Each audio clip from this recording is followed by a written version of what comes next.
Sir, you are on mute if you are saying something. Oh, sorry. All right. So I'll just repeat. I'll just use today's class or the shortened version of today's class to just refresh your memory with determinants and some of its important properties. I mean, we have already established a connection between eigenspaces and determinants, right? And if you recall the change of basis lecture, there when we spoke about eigenbasis, we said that the eigenbasis is nothing but a basis of eigenvectors with a corresponding set of eigenvalues which are real and distinct, right? And then eigenvalues are those special kind of values, and eigenvectors are those special type of vectors which will keep the vectors in the span of itself. Maybe it's not going to fall off the span, right? And the geometric representation of that is something like this, and it's basically sort of you have a vector v and then you have this, and then is your AV, which is a matrix vector transformation, is identically equal to this. Okay, so you can change these values, lambdas, but whether you change these values, your scaled version would be either a dilation or a contraction. So either way, you are actually not falling off. You are not falling off the span, right? So that is why these things are special. So these are just not falling off the span, right? So I mean, how does the determinant play its role? Because typically, when you think about a determinant, it's just some area, right? Okay, so we can have this AV equal to lambda V line over here, right? And if you have not found, if we have not, if we haven't found the right eigenvalue, right, then AV equal to lambda V will not be satisfied, right? That equation will not be satisfied, which in other words means that lambda won't be a root of the characteristic polynomial that you get from this determinant. But think about this, it's like typically a determinant represents, it's just a function, right? I mean, it's actually you take the entries of the matrix and you do some permutation, right, of those entries, and you come up with a determinant which is nothing but an area, right? Okay, so I mean, if you have not found the correct eigenvalue, I mean, it just corresponds to some region with a non-zero area. Okay, now what happens is, I mean, if you think about, if you recall Professor Banda's lecture, you're thinking about an iterative way of computing eigenvalues, not exact computation of eigenvalues, but an iterative way of computing eigenvalues. So if you think of this as an iterative way of computing eigenvalues,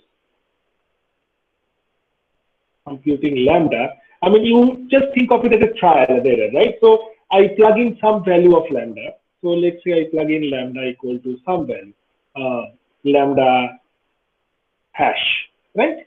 And what it will do is it will help me, reduce the difference of AV and lambda V. Okay, all right. So when I have lambda hash, I mean, this AV star, I mean, minus lambda star V star is probably a small quantity. Okay, I mean, it's probably a small quantity, right? A small quantity, but not exactly zero. So what will happen is, I mean, it could probably be something like this. I mean, your area might get squeezed, right? But it's still not zero. The area is not zero, right? So which means the area is not zero. Okay, and I keep going, and let's say I found the right guy. I found the right lambda, that is, let's say, lambda star star. For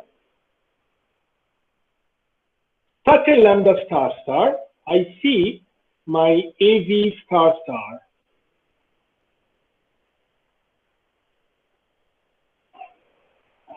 Okay.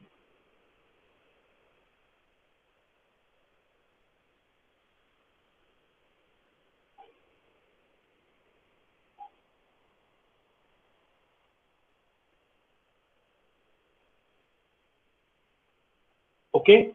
So AV star star is lambda star star A V star. So this lambda star is the right eigenvalue, right?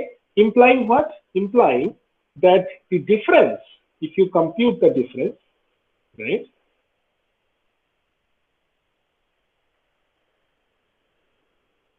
is equal to exactly 0. So how will your determinant behave, right? I mean, you expect the determinant of AV star star minus lambda star I, you know, sorry, this is A minus lambda star star I V star star, right, equal to 0. Okay, so that your determinant equal to 0. So for that right lambda star star, what will happen is the area, the corresponding area will be identically 0. Now, when the area becomes 0, what do you expect?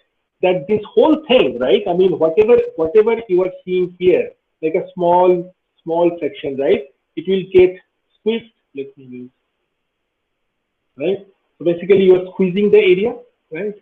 Squeeze it further with an iterative choice of lambda to a point where you have found the right lambda, which is lambda star star, for which your area has completely become 0, implying what? That you have squeezed it down to a line. And what is that line? That line is nothing but this AV equal to lambda V, which means, I mean, you are just scaling your vector by some value and you are not falling off the stand. Okay, because typically when you look at the left hand side of this equation, this is a matrix vector product, or in other words, this is some linear transformation applied on your vector. When you apply a linear transformation based on the nature of the transformation itself, it could be a rotation, translation, reflection, whatever, right? All of these are potentially will throw the vector off the span of itself, right? You cannot allow that when you are trying to figure out the eigenvalues and eigenvectors. So you would need those special vectors which will help keep the vector aligned along its span. And this is how the concept of determinants help us understand the problem. And that is why we actually are interested about the determinant of that characteristic polynomial, which is this. Okay, lambda I minus I, which is nothing but the characteristic polynomial. Okay. All right. So with this, I mean, it makes some sense to talk about determinants. Okay. And we will try to, connect determinants to characteristic polynomials as much as we can, and eigenvalues and eigenvectors. So there is this very interesting property of determinants. So generally speaking, when we talk about characteristic polynomials, okay, I mean, it's like a function, right? It's a function on the eigenvalues, okay? And you denote this typically as lambda I minus A. Okay, all right. Okay, and I'm assuming for now that the eigenvalues are all sampled from real numbers, right? And what we know is that for an eigenvalue, for lambda to be an eigenvalue, for lambda to be an eigenvalue, for lambda to be an eigenvalue, what we know is that this lambda I minus A cannot be a full rank matrix, and such that it will be a singular matrix, and such that the determinant will be 0, right? So the determinant of lambda I minus A has to be 0. Okay. Okay. So in other words, what I say is when lambda is an eigenvalue, f of lambda into determinant of lambda I minus A has to be equal to. Okay. Now we consider a square matrix n by n, right? And where your eigenvalues are lambda I for values of I from 1 to n. Okay, and what we can say, or we have to establish this, is that if you try to figure out the trace of a matrix, okay, the trace of the matrix A, it is nothing but a very interesting property. It's nothing but the sum of the eigenvalues of the matrix A. And the determinant of the matrix A can be expressed as a product of all those eigenvalues. Okay, all right.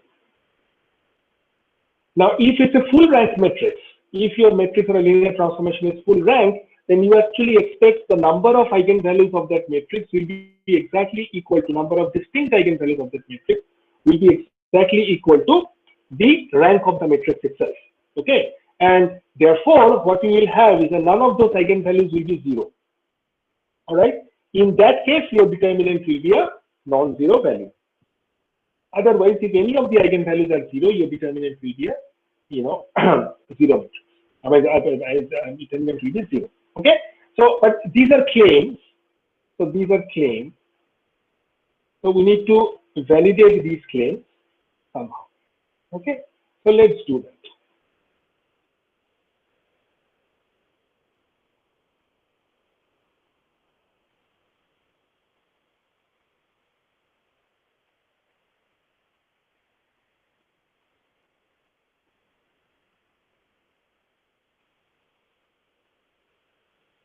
Okay.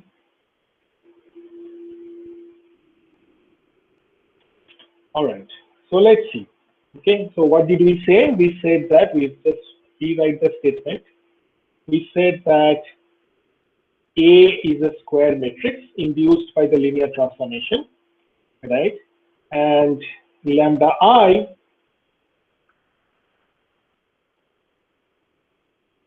is a set of eigenvalues, right? And I'll first write this. The determinant of the matrix A is nothing but the product of the eigenvalues, and trace of the matrix A is nothing but sum of those eigenvalues. By the way, guys, I guess all of you know what a trace of a matrix is, right? Yes, sir. Yeah. So trace of a matrix is nothing but the sum of its diagonal elements, right? All right. So let's see. Now, what will happen is, what I know is the following, right? I know that the characteristic polynomial expressed in terms of lambda is nothing but the determinant of lambda I minus A. Okay, we know that. All right. So let's plug in lambda equal to 0. Right? Let's plug in lambda equal to 0. Okay. So what will that mean? So if I plug in lambda equal to 0, I have f of 0. Okay. All right. And this is nothing but determinant of negative A. Okay. All right. This is nothing but the determinant of negative A. Okay. Now, what does that mean?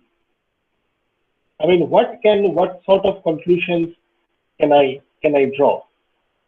Now, when I say determinant of lambda I minus A, because this is a characteristic polynomial, this represents the characteristic polynomial, and we know that we have all of these eigenvalues, right? All of these are eigenvalues of A, right? And therefore, they are the roots of the characteristic polynomial, right? So therefore, the characteristic polynomial in terms of lambda can be expressed as lambda minus lambda 1 times lambda minus lambda 2 times lambda minus lambda 3, so on and so forth, correct? Okay. Or in other words, I can write this as a product of, in this manner, lambda minus lambda r. Okay, is that clear? I mean, that should be pretty clear, right? Because These lambdas are all roots of the characteristic polynomial, and you know from your basic high school algebra that if there are roots of a polynomial, you can express the polynomial as a product of its factors, right? I mean, this is basic high school algebra. So therefore, if I use that, knowledge here, then for lambda equal to 0, what I have is that, let me write this again, f of 0 is also a product of this. Would you agree? Right? Just lambda equal to 0. Okay. But there are so many lambda i's for values of I from 1 to n. So if you get rid of this, I mean, if you want to get rid of this, there are so many negative ones, right? For all of these lambda i's. So if you want to pull it out, you are going to pull out a negative 1 to the power n, correct? And therefore, what you have here is just, okay, all right. Now, so this is as far as this second line is concerned. What do we know about this and determinant of minus a?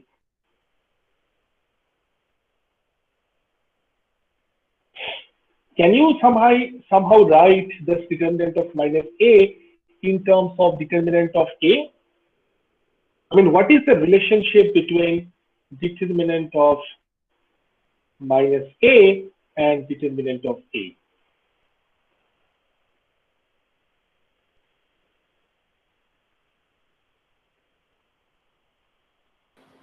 Sir, you take out the -1 from each row, so you get. So you get a -1 to the power n, correct? Yeah. Okay, right. So you take out the -1 from each row, so it's -1 to the power n determinant of a, right? Now these two guys are same, right? Because both of these guys are equal to f of 0, correct? And so therefore, what I have here is I cancel these out and I obtain determinant of a equal to nothing but the product of its eigenvalues. This is a useful result, right? I mean, so that means that, I mean, if you know a matrix and its eigenvalues, somehow even if, like for example, say in some cases like diagonal matrices as well as upper triangular matrices, we know the eigenvalues are easily readable, right? I mean, you can read off the eigenvalues without even computing the eigenvalues. So in such cases where you are able to read off the eigenvalues, I mean, you can actually read off the determinant, because determinant is nothing but the product of eigenvalues. So that saves your computation. And these things actually help a lot when you have a very large matrix, right? But with some special structure. Which is why, if you might recall, that this change of basis and diagonalization of matrices are important, because those tools actually help you to bring a complex matrix into a bunch of simpler matrices, hopefully for some of which you do not have to compute the eigenvalues per se. You are able to read off the eigenvalues. Okay, all right.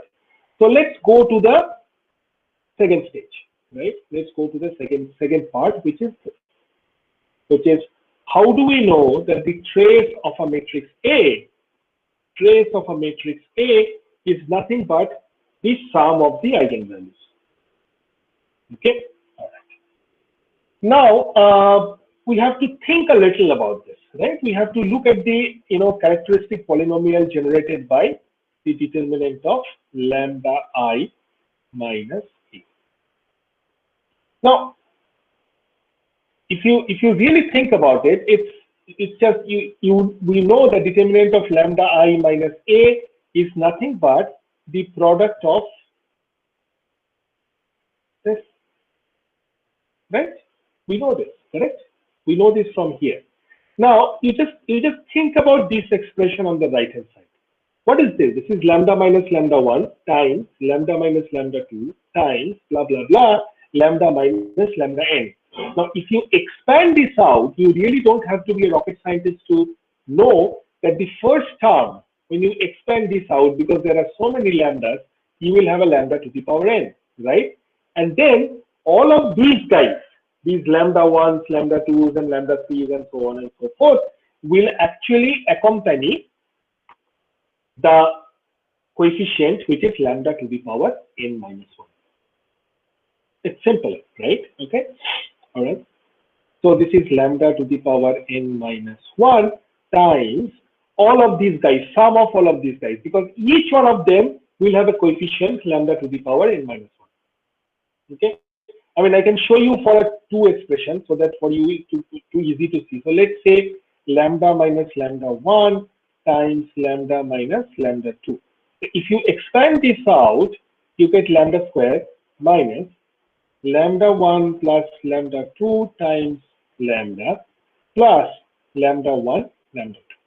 So when you write it in a more general form as this, I mean, you can use inductive logic to easily see that when you have n such lambdas, this will be lambda to the power n, and this will be lambda to the power n minus 1, so on and so forth. Okay, so I can write this as lambda 1, lambda n, right? And I'll continue. The last term will be purely a number, which is in terms of the lambda 1s, lambda 2s, and so on and so forth. The last term will be this. It's a product term. Okay. All right. Now this is as far as the expansion of this expression, which is a factor. Now let's worry about these guys. Okay. All right. So let's worry about these guys. Let's look at these guys. Okay. Now what is the structure of these guys? I mean, this lambda I minus a is a matrix, right? Okay. All right. Now what would be the diagonal entries of such matrices?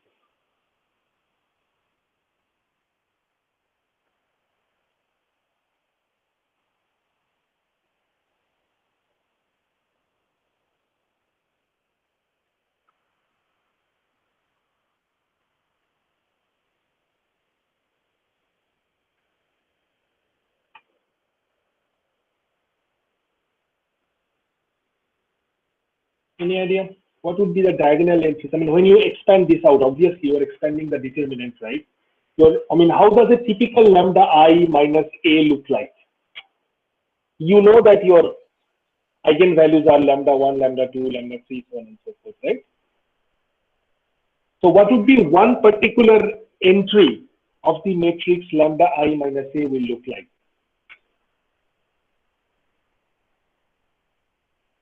It will look like lambda minus lambda I, right?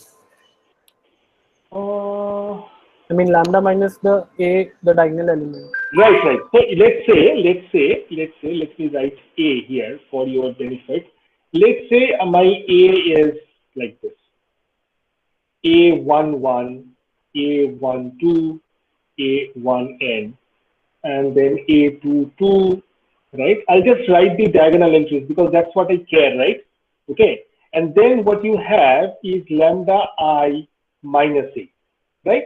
So what would be the diagonal entries of lambda I minus a?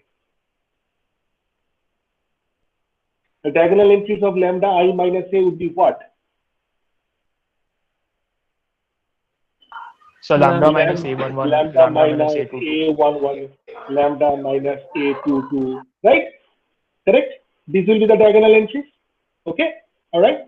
Now, and then you take the determinant. When you take the determinant, you know how to expand the determinant, right? You expand by using the cofactors and the minors. So if you do that, basically when you expand the determinant, right? I mean, when you expand, right? This is what you are going to get. You will get minus a11 lambda to the power n minus 1, right? Okay, and blah blah blah minus a lambda to the power n minus 1, right? Okay, all right, and this will be I mean, and this is the only term that I'm interested in, because I just want to know, if I expand this determinant, is that what would be my coefficients of lambda to the power n minus 1. Okay, so it turns out the coefficients of, so therefore the coefficients of lambda to the power n minus 1 are nothing but minus a1 plus, sorry, a11 plus a Okay, so these are the coefficients of lambda to the power n minus 1. Now, what are the coefficients of lambda to the power n minus 1 from here?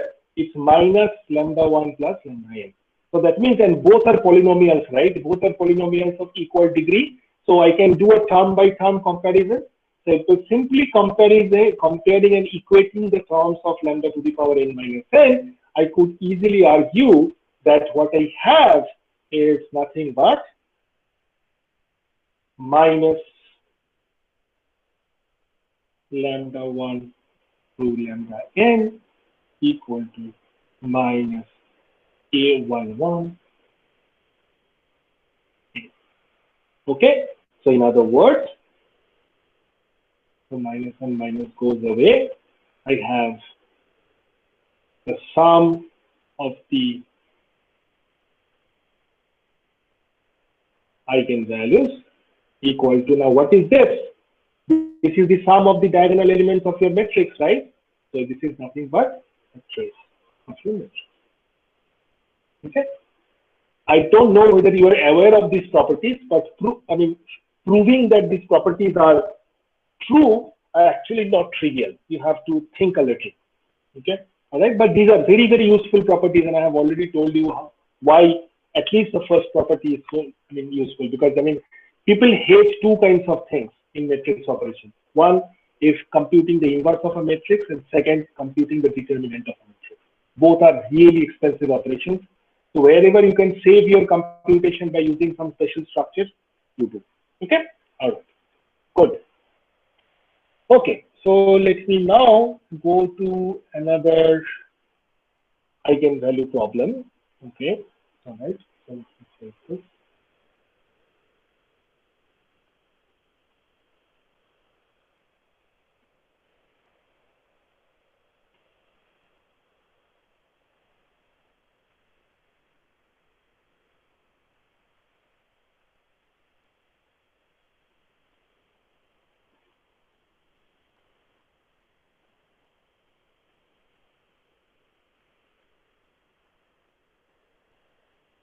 Okay.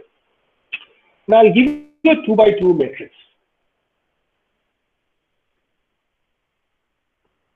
Okay. 1, 2, 1, and 0.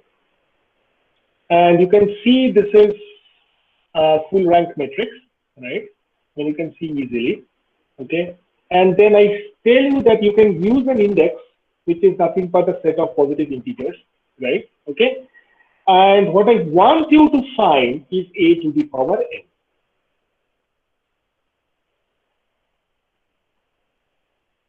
Okay. Now, the field could be real or complex. I don't care. But I want you to find a to the power n. Okay. What would be your approach?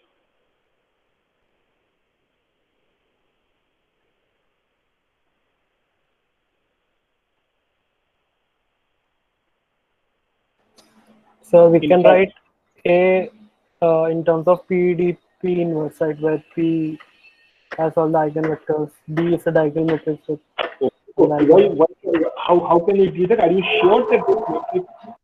sure that this matrix is diagonalizable? No, sir. Okay.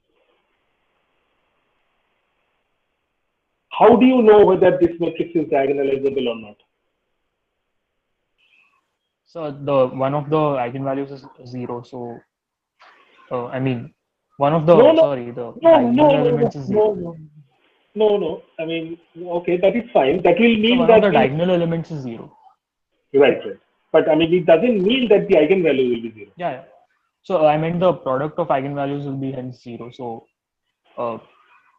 so that implies that one of the eigenvalues must have it has to be 0, right? No, just think.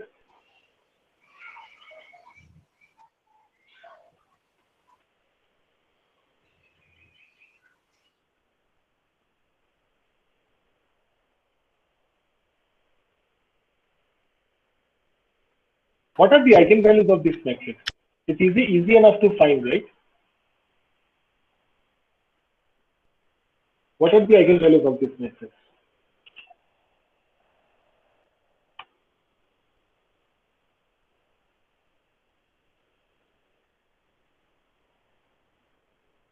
the determinant of this matrix is not 0. Do you see that? What is the determinant of this matrix?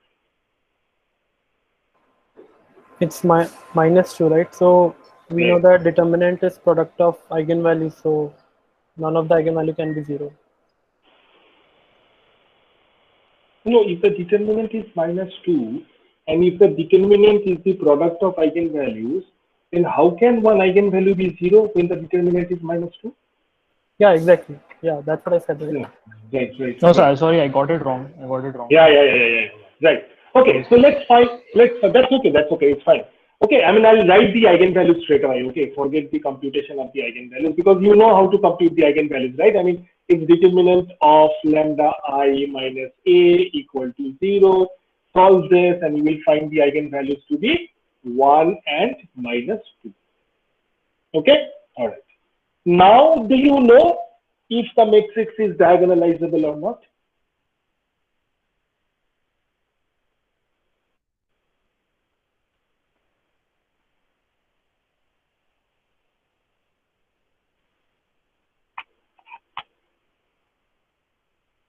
Do you know if the matrix is diagonalizable or not? Your eigenvalues are real and distinct, right?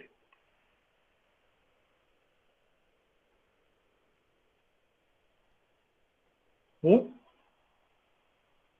just Excuse me, sir. Yeah. Sir, if one of the eigenvectors is 0 or two Eigenvector. like eigenvectors are not linearly independent, then it should not be diagonalizable in that case if the eigenvectors are. No, you're right. But what do you see in this case? Sir, What the eigenvalues are real and distinct, right? yes, sir. Yeah. So if the eigenvalues are real and distinct, what do we know about the corresponding eigenvectors?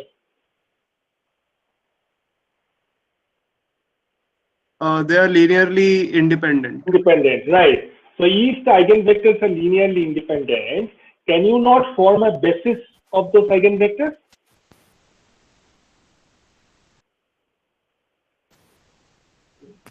Any linearly independent set, right? This is a 2 by 2 matrix, right? So clearly you are mapping from R2 to R2 or C2 to C2, right? So the dimension is actually 2. And you have two real and distinct eigenvalues. And if you have two real and distinct eigenvalues corresponding to each one, you will have an eigenvector which are orthogonal, right? So if your vector space dimension is 2 and you have a basis of eigenvectors, I mean, you have two eigenvectors which are linearly independent, then those eigenvectors form a basis, right? Yes, sir. And the matrix should be diagonalizable then. Exactly. Very good. So what will happen is the matrix should be diagonalizable in the sense that we should be able to write it in this form, isn't it? I mean, P inverse or rather, PDP inverse, right? Okay, where your diagonal matrix is a diagonal matrix, and this diagonal matrix will contain the eigenvalues that you have just found out, right? What about this P matrix? This P matrix will actually have the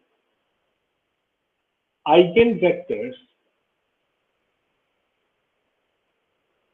right, as columns, isn't it? Right? Okay. Now we have to find those eigenvectors. Okay. Now I'll just show you one because I mean you need to see the determinant route at least for one example. So for lambda equal to 1, what is the eigenvector? For lambda equal to 1, you have to look at a minus lambda I or lambda I minus a, right? Lambda I minus a. And what is lambda I minus a? Lambda I minus a would be nothing but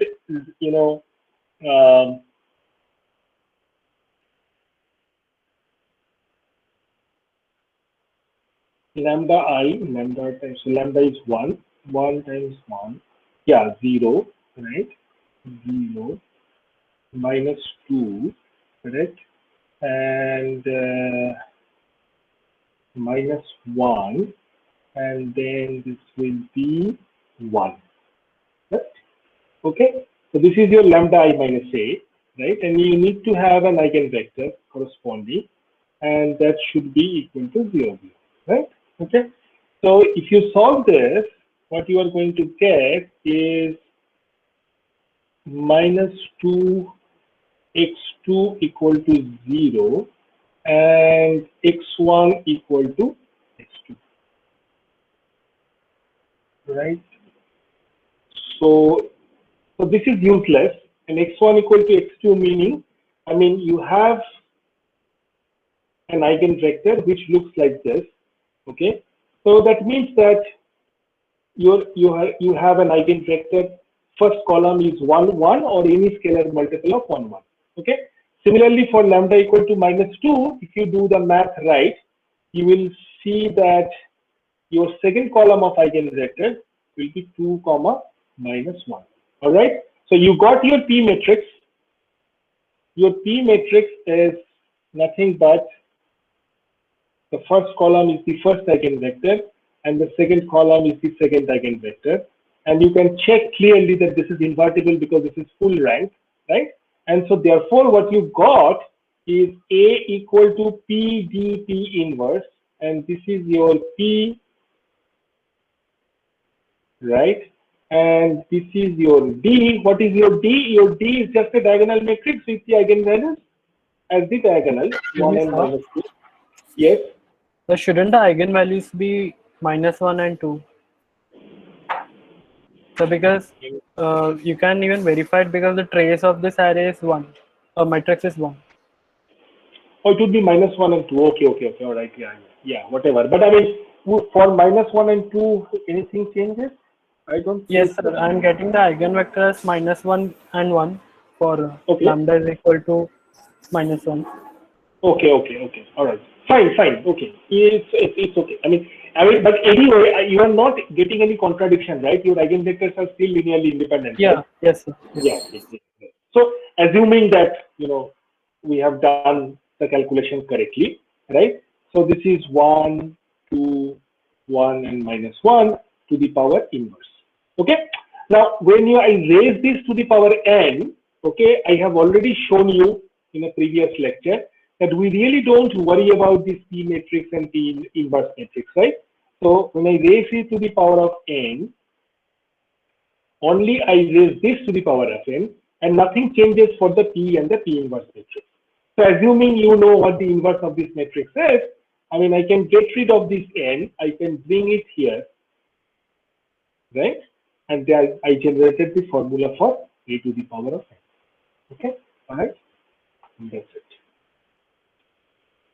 Okay, guys, I'll just let you go today, and then Monday I will come back to I'll come back and talk about the inner product spaces and orthonormality, which I was doing.